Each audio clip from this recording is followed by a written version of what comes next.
प्यारे बच्चों नमस्कार।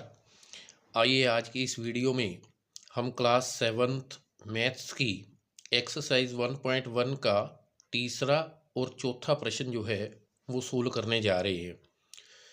तो जो तीसरा प्रश्न है उसको सोल्व करने से पहले मैं आपको एक बात बताता हूँ, ध्यान से सुनिएगा ताकि आपको ये प्रश्न जो है वो बड़ी अच्छी तरह से समझ आ जाए।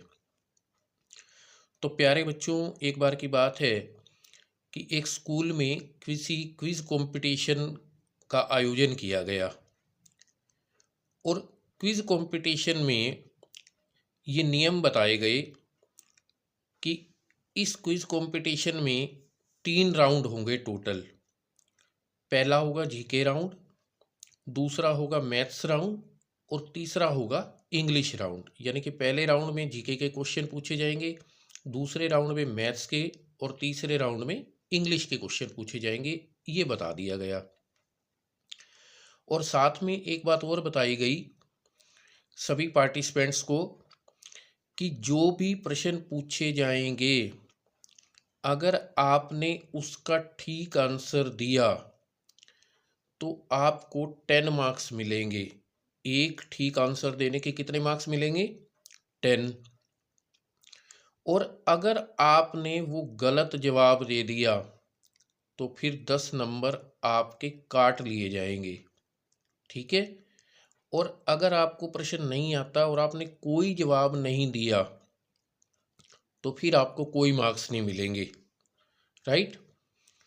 तो ये नियम बता दिए गए और दो टीम मुख्य बनी, टीम ए और टीम बी।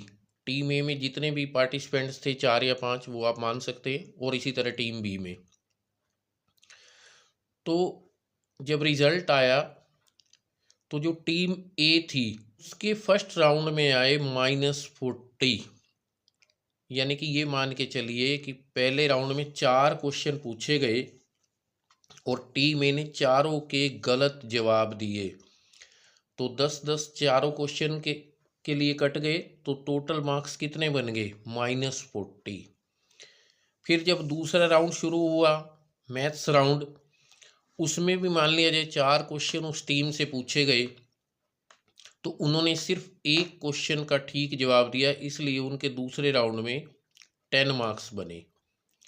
और थर्ड राउंड जब स्टार्ट हुआ, मान लिया इंग्लिश राउंड, तो उसमें उन्होंने एक भी जवाब दिया ही नहीं, ना गलत ना ठीक, इसलिए उनके थर्ड राउंड में जो मार्क्स आए वो आए 0। इसी तरह टीम बी के भी मार्क्स बता रखे हैं कि फर्स्ट राउंड में उन्होंने 10 मार्क्स लिए, सेकंड में 0 लिए और थर्ड में -40 आए। तो हमने क्या बताना है कि किस टीम ने अधिक अंक प्राप्त किए। दो टीमें वहाँ पे खेल रही थी ना, एक टीम ए और एक टीम बी। तो हमने ये बताना है कि कौन सी टीम को ज़्यादा मार्क्स मिले। और एक और बात भी बतानी है कि क्या हम कह सकते हैं कि पूर्णांकों को किसी भी क्रम में जोड़ा जा सकता है। ये हम तब आपको बताएंगे जब हम सॉल्यूशन करेंगे। तो आइए देखते हैं कि कैसे पता लगाएंगे कौन सी टीम को ज़्यादा मार्क्स मिले। तो प्यारे बच्चों, सबसे पहले जो टीम ए है उसके टोटल मार्क्स देखते कितने हैं। तो टीम ए के कुल अंक, अब वो कैसे कुल अंक हम ज्ञात करेंगे। पहले राउंड में थे -40, ठीक है।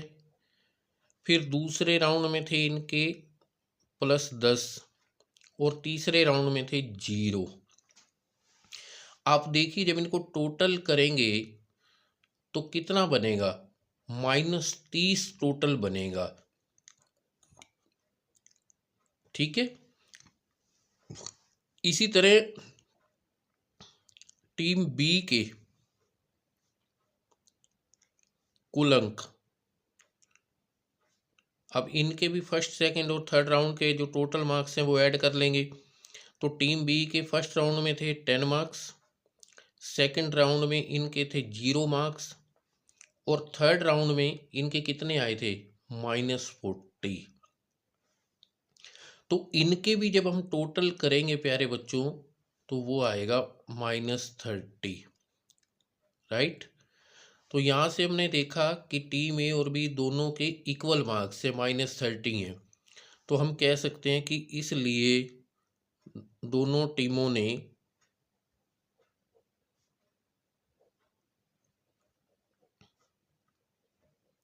बराबर अंक प्राप्त किए।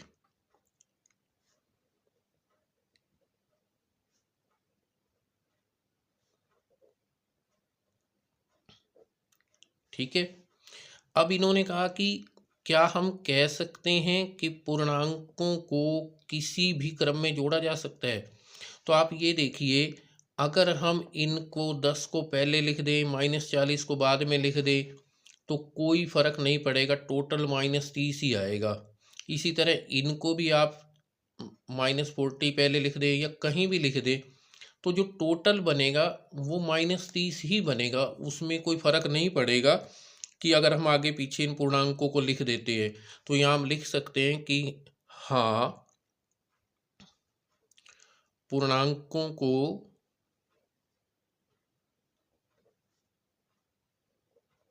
किसी भी क्रम में जोड़ा जा सकता है।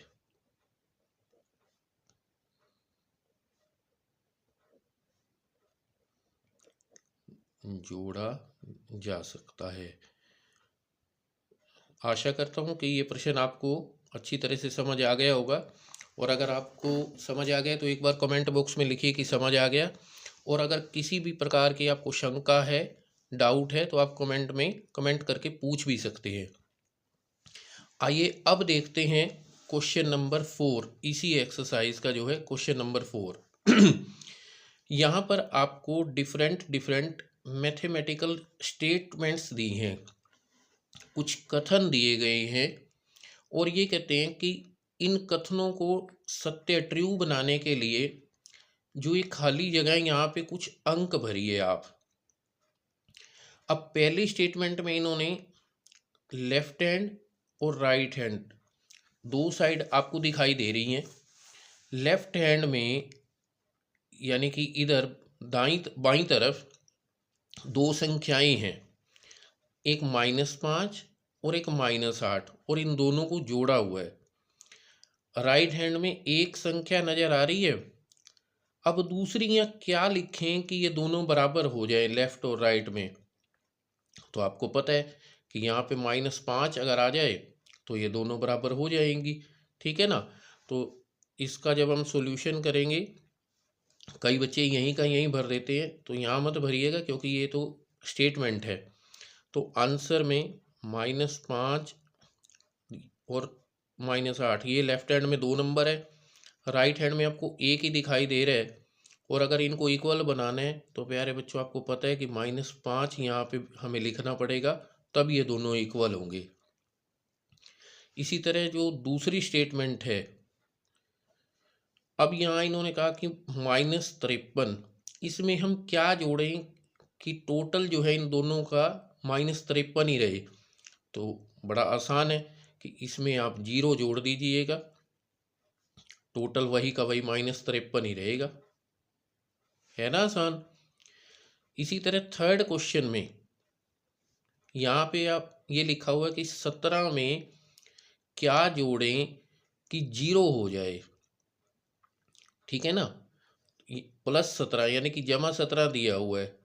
अब -17 में आप जब -17 जोड़ेंगे तो तभी आंसर जो है वो 0 आएगा। तो यहाँ फिल द ब्लैंक जो भी है वहाँ पे आपने -17 कर देना है। समझ आ गया। अब आइए इसका फोर्थ पार्ट है। अब यहाँ ये तीनों स्टेटमेंट्स में लेफ्ट हैंड में केवल 2 संख्याएं दी गई थी, यहाँ पर लेफ्ट हैंड में और राइट हैंड में 3 संख्याएं दे दी गई है। अब इसका पहला मेथड तो यही है कि आपको ये दिख रहा है कि राइट हैंड में जो 3 नंबर हैं वो कौन से हैं, 13, -12 और -7। इधर आपको इनमें से 2 दिखाई दे रहे हैं, तीसरा कौन सा मिसिंग है, -7। आप सीधा मेथड 1 में है, ये आप एज इट इज़ इसमें आप भर सकते हैं, क्योंकि हमें दिखाई दे रहा है कि एक नंबर ऐसा है जो लेफ्ट हैंड में नहीं है और राइट में है, और वो कौन सा है, वो -7 है। आप डायरेक्ट भर सकते हैं इसमें। और अगर आपको लगे कि ये कैसे भर दिया तो मेथड 2 भी मैं आपके सामने शेयर कर देता हूँ। ये मेथड 1 था। अब दूसरे मेथड में हम क्या कर सकते हैं, ये स्टेटमेंट आपके सामने लिखी हुई है। अब जहाँ पर ये खाली स्थान है इसके स्थान पे आप x लिख लीजिएगा, ठीक है, और राइट हैंड में एज इट इज।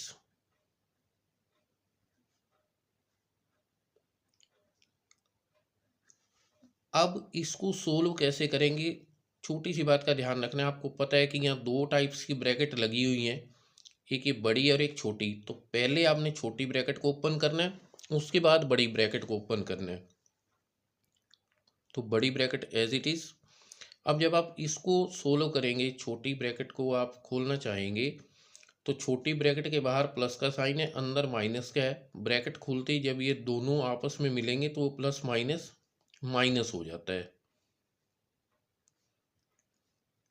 और इसी तरह बिल्कुल राइट हैंड साइड में पहले छोटी ब्रैकेट को ओपन करेंगे, -12। इसी तरह जब ये ब्रैकेट ओपन होगी तो इसके बाहर भी प्लस का साइन है।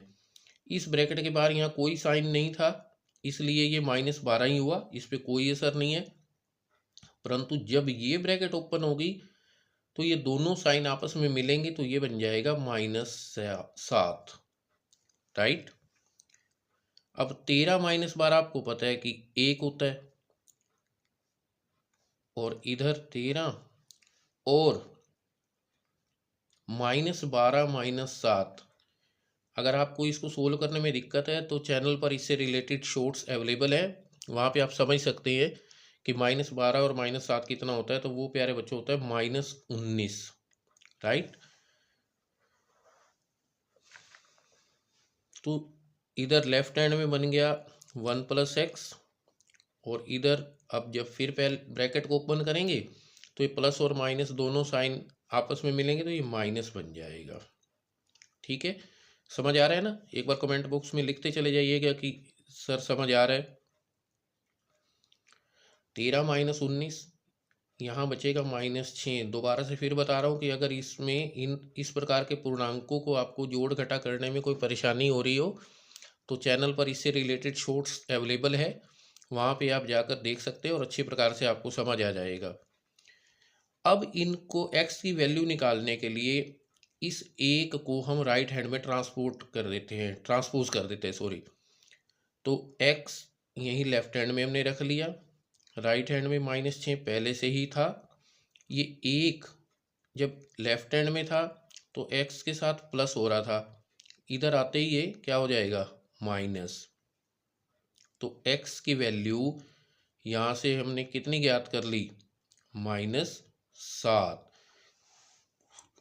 तो लास्ट में आप ये भर सकते हैं, क्योंकि हमने रिक्त स्थान की पूर्ति करनी थी।